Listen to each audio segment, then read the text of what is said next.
Assalamualaikum warahmatullahi wabarakatuh. Untuk praktikum yang kedua yaitu pharmaceutical error. Yang pertama dengan anggota Altika Ayuwidya, Ulfah Fitrianingsi, Ferry Wiono, Ana Mei Astuti, Yunus Wicaksono, dan Ruman Anggraini.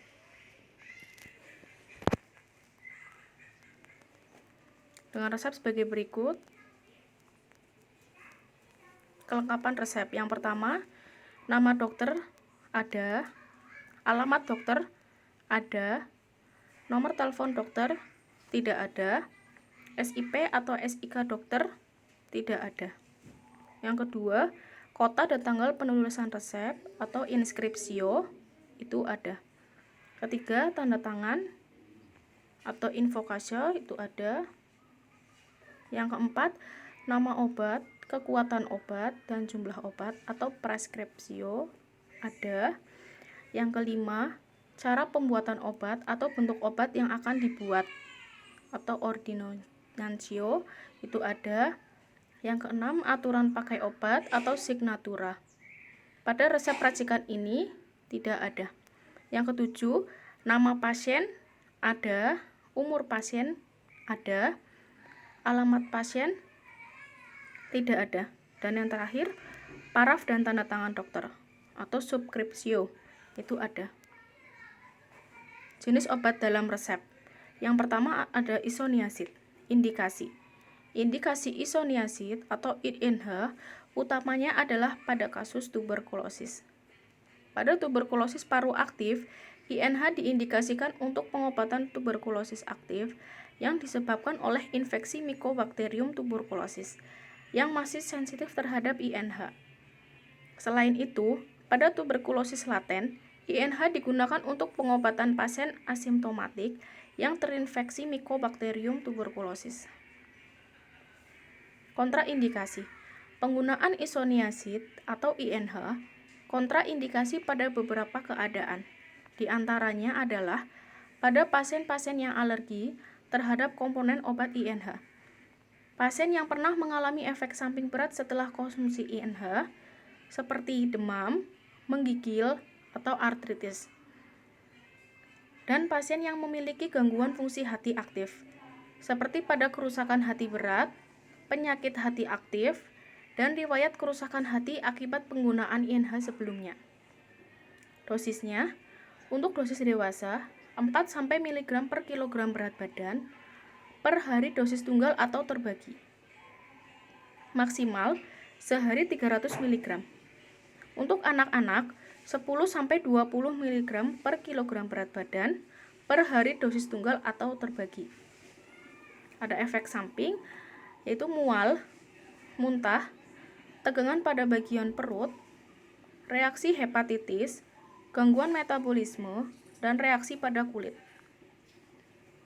Obat yang kedua ada pyridoxine atau vitamin B6. Indikasi. Indikasi suplemen pyridoxine atau vitamin B6 terutama adalah untuk menangani kasus defisiensi vitamin B6. Suplemen pyridoxine juga dapat diberikan pada kasus anemia seperti anemia sideroblastik herediter. Kontraindikasi. Kontraindikasi pemberian pyridoxine apabila ada riwayat alergi terhadap suplemen ini, terutama pada pemberian injeksi. Selain itu, pasien dengan penyakit jantung juga tidak disarankan menggunakan pyridoxine secara parenteral. Dosis. Dosis untuk dewasa sehari 50-100 mg. Dan untuk anak-anak, dosis disesuaikan menurut umur, dianjurkan diberikan bersamaan dengan makanan. Efek sampingnya, pemakaian vitamin B6 dosis besar dalam jangka waktu lama dapat menyebabkan sindroma neuropati. Obat yang ketiga yaitu rifampicin dengan indikasi TBC paru dan non-paru serta infeksi lain. Kontraindikasi. Memiliki riwayat hipersensitif atau alergi terhadap kandungan obat ini. Sedang sakit kuning, sedang dalam terapi menggunakan obat squinavir atau ritonavir. Dosis.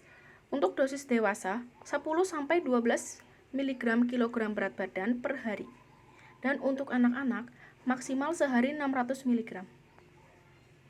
Efek sampingnya, perubahan warna urin, tinja, keringat, liur, dahak, dan cairan tubuh lain menjadi oranye kemerahan. Wajah memerah dan gatal. Sindrom seperti flu, yaitu demam, menggigil, sakit kepala, pusing, nyeri tulang, sesak nafas, dan melaiso. Dan juga ada gangguan pencernaan seperti mual, muntah, anoreksia, diare, dan nyeri ulu hati. Dan obat yang terakhir ada kurkuma sirup dengan indikasi makanan tambahan untuk menambah nafsu makan dan alternatif terapi hepatitis. Dengan dosis untuk dewasa 3 kali sehari setengah sendok takar. Untuk anak-anak 1-6 tahun 1 kali sehari setengah sendok takar. Untuk umur 6-12 tahun 2 kali sehari setengah sendok takar. Efek sampingnya mual, muntah, dan pusing. Dosis sesuai resep. Resep racikan isoniazid, pyridoxine, dan rifampicin. Tidak ada aturan pakai. Harus menanyakan aturan pakai kepada dokter penulis resep. Untuk dosis kurkuma sirup yaitu 3 kali sehari 1 sendok teh atau 5 ml. Perhitungan harga.